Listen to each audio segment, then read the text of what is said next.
दुख और पीड़ा के साथ आपके साथ कह रहा हूं कि इन बेईमानों का, जिन्होंने हिंदुस्तान की जनता के बैंकों में डकैती डालने का काम किया, उनको आज विदेशों में बैठा के मौज करा रहे हैं ये लोग, और मेरा पासपोर्ट जब्त है। क्या मैं हिंदुस्तान का नागरिक नहीं? दुनिया के अलग अलग हिस्सों में अगर इस देश की बैंकों को लूटने वाले चंद पूंजीपतियों को बिठाने का, मौज उड़वाने का अपराध अगर किसी ने किया है तो नरेंद्र मोदी की सरकार ने किया है।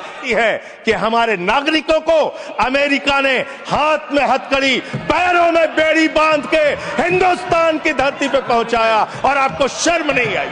आप हंस रहे थे, आप मजाक उड़ा रहे थे हमारे नागरिकों का। फालतू की बातें मत करो, फालतू के बातें करना बंद करो। हम लोगों ने टीवी चैनल पे खबर देखी, विजय माल्या आएगा, तिहाड़ के बैरक में रहेगा, यहां पे उसका रोका जाएगा, यहां उसको सजा दी जाएगी। टीवी चैनल वाले खबर चला रहे थे और ये लोग भी बोल रहे थे विजय माल्या को लाएंगे। 9,000 करोड़ रुपए की लूट करने वाला विजय माल्या आज विदेशों में बैठ के चिढ़ा रहा है। और एक ललित मोदी है, उसने कौन से देश की, संजय रावत जी, मुझे तो नाम में भूल गया, बानुआतू की नागरिकता ले लिया उसने कहा 1 करोड़ रुपए जमा करो, बानुआतू चलो, बानुआतू चला गया।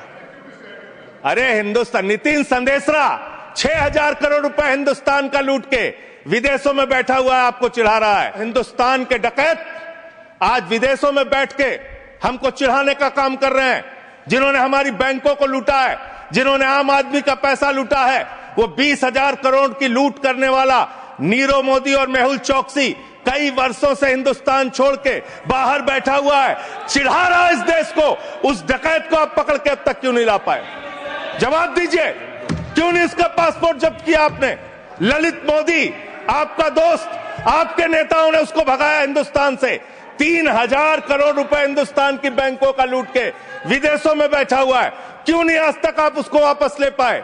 विजय माल्या 9,000 करोड़ रुपए हिंदुस्तान का लूट के, हिंदुस्तान के बैंकों का लूट के, हिंदुस्तान के आम आदमी का पैसा लूट के 9,000 करोड़ रुपए विजय माल्या विदेशों में बैठा हुआ है, आपको चिढ़ाता रहता है। दुख और पीड़ा के साथ आपके साथ कह रहा हूं कि इन बेईमानों का, जिन्होंने हिंदुस्तान की जनता के बैंकों में डकैती डालने का काम किया, उनको आज विदेशों में बैठा के मौज करा रहे हैं ये लोग, और मेरा पासपोर्ट जब्त है, मेरा पासपोर्ट जब्त है।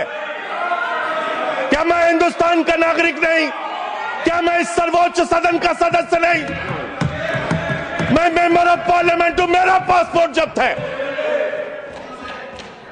ऊपर भी मोदी जी, नीचे भी मोदी जी, ऊपर भी मोदी जी, नीचे भी योगी जी, ऊपर भी मोदी जी, नीचे भी हेमंत बिस्वा शर्मा जी,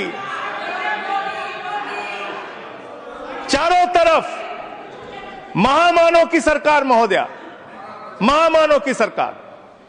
वो तो अवतार भी कहते हैं अपने आप को, और उस अवतार की सरकार में घुसपैठ हो जा रही है। 11 साल से हिंदुस्तान के अगर किसी कोने में अवैध घुसपैठिया है, अवैध रूप से कोई नागरिक रह रहा है, तो उसके लिए सीधे तौर पे भारतीय जनता पार्टी की सरकार और प्रधानमंत्री नरेंद्र मोदी जिम्मेदार है, कोई दूसरा जिम्मेदार नहीं है। बॉर्डर की सुरक्षा महोदया किसके पास है? बॉर्डर की सुरक्षा गृह मंत्रालय के पास है, बीएसएफ लगी हुई है वहां पे। चीन घुसपैठ कर रहा है, हम लोग चिल्लाते हैं, बोलते हैं, आपको उसके बारे में बोलने की फुर्सत नहीं। गलवान घाटी में हमारे 20 जवान शहीद हो गए, लेकिन शर्म आती है उस चीन के साथ आपने अपना व्यापार बढ़ाने का काम किया है, हिंदुस्तान का रुपया उन तक पहुंचाने का काम किया है। 11 साल से आपकी केंद्र में सरकार, और बांग्लादेशी घुसपैठिया आप नंबर नहीं बता पाते कितने भगाए आपने? आज बताइए कितने लोगों को आपने भगाया, कितने बांग्लादेशी घुसपैठियों को आपने हिंदुस्तान से भगाया 11 साल के अंदर? खाली राजनीति करते हैं। बंगाल का चुनाव आ रहा है, राजनीति शुरू, बिहार का चुनाव आ रहा है, राजनीति शुरू। अरे इससे ऊपर भी जाओ। और इन्होंने कितना बड़ा पाप किया वो भी बता रहा हूं, पूरे देश को सुनना चाहिए कितना बड़ा पाप किया इन्होंने। पंजाब के अंदर जो सीमा थी बीएसएफ के देखरेख में, उसको इन्होंने बढ़ा दिया, 50 किलोमीटर तक कर दिया। इसके साथ साथ इन्होंने tycoon profited after India relaxed border security rules for energy park. Energy park बनाने के लिए पाकिस्तान की सीमा में गुजरात के अंदर भारत की सुरक्षा कानूनों में रिलैक्स देने का काम इस अपराध इस सरकार ने किया है। अपने एक दोस्त को एनर्जी पार्क का ठेका देने के लिए, उसका फायदा पहुंचाने के लिए, उसका धंधा कराने के लिए, देश की सुरक्षा के साथ अपने दोस्त को फायदा पहुंचाने के लिए, अडानी को फायदा पहुंचाने के लिए आपने बॉर्डर की सुरक्षा पे, वहां के कानूनों पे रिलैक्स देने का काम किया। कितने शर्म की बात है, कितने शर्म की बात है।